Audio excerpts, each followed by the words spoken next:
Hello mga kakusina! Welcome back to my channel. My name is Pia Besmonte at ito ang kusina ni Nenoy. Ayan, so meron nga tayong nabili na product from the Brood Buddies. Ayan, ito ay yung kanilang combination cup. For the price of one, ay meron ka ng dalawang klaseng inumin. So, ang in-order ko, itong kanilang sweet black at itong original iced coffee nila. For those of you na mahilig sa iced coffee, I highly recommend this kasi talagang masarap. Sa ganitong cup pala, hindi lang iced coffee ang pwede nyo bilhin.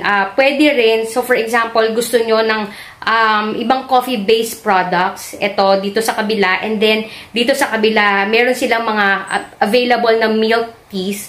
So, pwede nyong gawin yon combination or i-customize nyo yung ganitong cup. And then, kung ano yung higher value or price nung inumin na bibili nyo, yun ang charge plus 20 pesos. So, ayun, magandang idea ito kasi, yun nga, for the price of one, meron ka ng dalawang inumin. Kasi, siyempre, halimbawa, gusto mo ng dalawang klaseng inumin, masyado namang nakakabusog kung dalawa yung bibilin mo, diba? So, if you're craving for 2 drinks, at least, diba? Or pwede rin kayong share. Oo, kasi ayan o, magkahiwalay naman ito at separate naman yung straw.